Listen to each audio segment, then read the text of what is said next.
melaksanakan syukuran, resmikan akhirnya officially secara resmi kita punya panitia. Jadi yang pertama kita bersyukur akhirnya IPL walaupun sudah resmi bikin pendiriannya dengan rilis tanggal berapa Mbak? 12 Desember jam 12 siang 2012 ya. Sakral banget lah ya. 12 Desember jam 12 siang kita resmi berdirinya IPL. Jadi kalau ditanya IPL berdirinya nah, hari ini kita syukuran akhirnya kita punya official media resmi ya, kalau mau buka kantin berarti nggak apa-apa karena enggak. Nah mungkin sebelum kita syukuran potong tumpeng kita jelaskan dulu ya, maksud tujuan pembentukan IPL. Latar belakangnya mungkin masing-masing orang banyak ya, tapi intinya begini. Dulu pernah ada namanya Indonesian Music Lover zaman dulu sekali, tapi itu hanya sebatas milis, tidak pernah ketemu orangnya, hanya diskusi di milis, ada orang dagang, ada orang segala macam lah. Akhirnya 2011 ya, 2011 akhir lah, beberapa teman yang merasa kok pertemanannya terhubung oleh materi gitu, kurang gitu. Dibikinlah IPL ya, Indonesian Music Lover. Kalau ini kenapa nggak pakai N, nanti dijelaskan oleh juru bahasa dari ya. Kenapa Indonesia Music Lover? Karena kita ini music lover yang ada di Indonesia, jadi nggak pakai N. Nah, terus kita ingin music lover itu tidak hanya kesamaan pemilik, penggemar, sama apa lagi mas? Pemerhati masalah visual, ya, kalau dimilih seperti itu, tapi lebih ke kekeluargaan. Jadi kita ingin tidak sebatas hanya sama-sama punya visual, ketemunya ngomong visual doang, pasti akan bosan gitu. Kita sepakat dari awal bahwa visual lover itu ya keluarga, sehingga acara-acaranya pun sebisa mungkin melibatkan keluarga. Kayak kemarin foto session di Cibubur ada keluarga dadakan ya, supaya kelihatan bapak anak ya, akhirnya Ami jadi anak gitu. Jadi bapak foto bareng gitu ya, pokoknya ke keluarga. Yang kedua, yang ketiga, bahwa kita bersosialisasi komunikasi ini harus ada untungnya, harus ada untungnya. Mau untungnya itu secara non fisik, non material maupun material. Tapi untungnya juga bukannya terus cari untung sendiri, merugikan orang lain enggak. Kalau untungnya bisa untung tapi tidak merugikan orang lain, paling bagus muncul. Nah, jadi misalnya dengan pertemanan kita ini, ada teman yang punya usaha, saya punya percetakan, saya punya bisnis ini. Kalau ada teman keluarga punya apa, kayak contohnya sekarang ini kita bikin ini adalah bisnisnya dari Aris ya, catering. Ini juga rezeki buat teman. Kita senang sama-sama ini. Yang keempat yang paling penting ini, bahwa IPL ini urutan kesekian dari urutan pertama adalah keluarga, urutan kedua pekerjaan. Nah, 1, 2 ini mungkin masing-masing orang beda. Saya pekerjaan dulu atau keluarga dulu, atau saya keluarga dulu pekerjaan dulu. Karena saya belum punya keluarga, saya pekerjaan dulu, kedua pacar, baru IPL. Itu misalnya Om Daru ya misalnya. atau ada urusannya juga pekerjaan janda IPL bisa juga. Saya cuma mau bilang IPL ini jangan menjadi sesuatu yang berat buat teman-teman. Pokoknya kalau memang sudah urusannya keluarga, pekerjaan, ya sudah IPL ditinggal aja dulu gitu. Dan saya minta teman-teman juga, wah ini orang udah nggak peduli sama IPL, enggak, karena kita bilang IPL itu adalah urutan sekian setelah masing-masing punya urutan utama. Jadi berbaik sangkalah sama teman-teman. Karena kalau sudah nggak berbaik sangka nanti pasti timbulnya curiga. Kenapa nggak cuek gini? Padahal nggak begitu.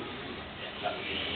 Jadi IPL ini bentuk tidak hanya sekedar ngomong episode-nya saja, tapi orang-orangnya harus kenal, harus ketemu harus ada kegiatan yang bersama. Walaupun cuma saya bisanya pas di kebab doang, JJW-nya nggak bisa, acara kayak gini. Oke, karena itu tadi pasti ada urusan nomor satu, nomor dua yang lebih penting dari sekedar IPL. Jadi itu karena kalau orang sudah bikin keharusan, lu nggak pernah datang Pak.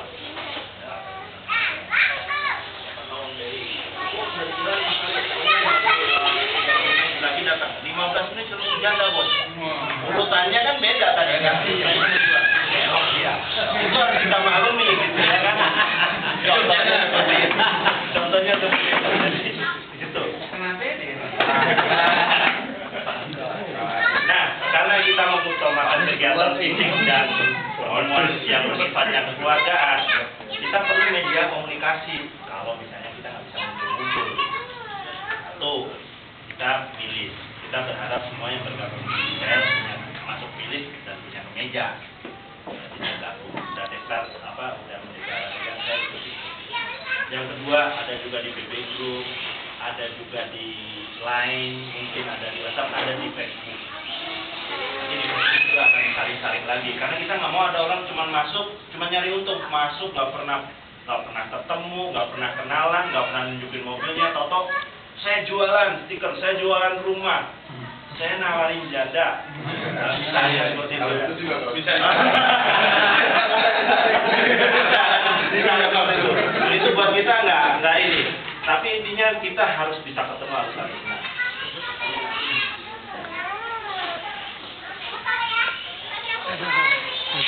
Hah? Ngantuk. Nah, soalnya dia minum obat lagi. Oh, mau tidur dalam aja, Om? Enggak. Oh. Kalau mau dia. Panas berarti, Om? Enggak panas. Dia ada sinus sama bronkitis. Oh. Jadi minum lagi tahap inilah gitu. Minum obat terus. Gitu. Makanya nih udah loyo gitu.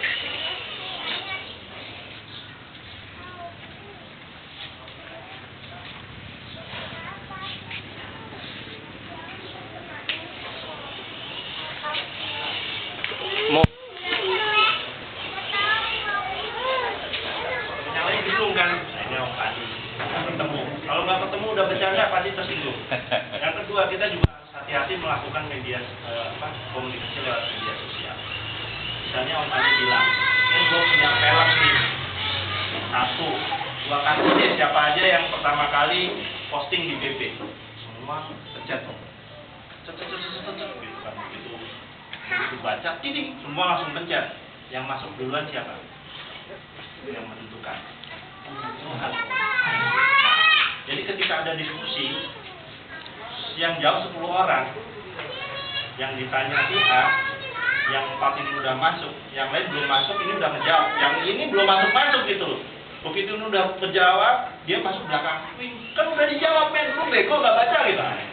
Itu jangan terjadi, karena itulah sifat kita harus pahami. Tapi kalau sudah ketemu muka, apa sih maksud ngomong apa, maksud tulisan Anda, ini dimilih segala macam, apa SMS itu pasti bisa jadi masalah. Dan IPL saya berharap teman-teman kalau ada sesuatu yang bingung di situ, jangan langsung mengambil kesimpulan. Sebisa mungkin kalau bisa ketemu muka diselesaikan. Kalau teman-teman ada yang kurang serta di media sosial atau suatu tulisan atau postingan, bisa jangan ngadu langsung Om, bisa lewat pendiri saya atau Om Mane atau Om Boy. Nah, kalau Om Boy mungkin jawabnya agak lama-lama, malu langsung Om dia agak gitu. Kalau saya otomatis diri saya nggak bunyi Om, di telepon apapun Om Mane itu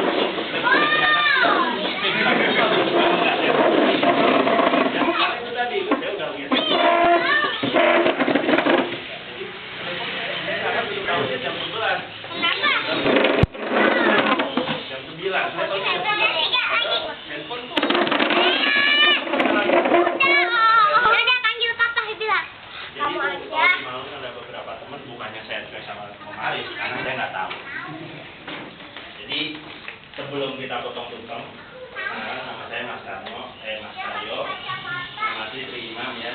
Saya dulu pernah mendirikan Pak sekarang di JPT ya. Jadi kita kita masing-masing mungkin punya klub, punya komunitas yang salah.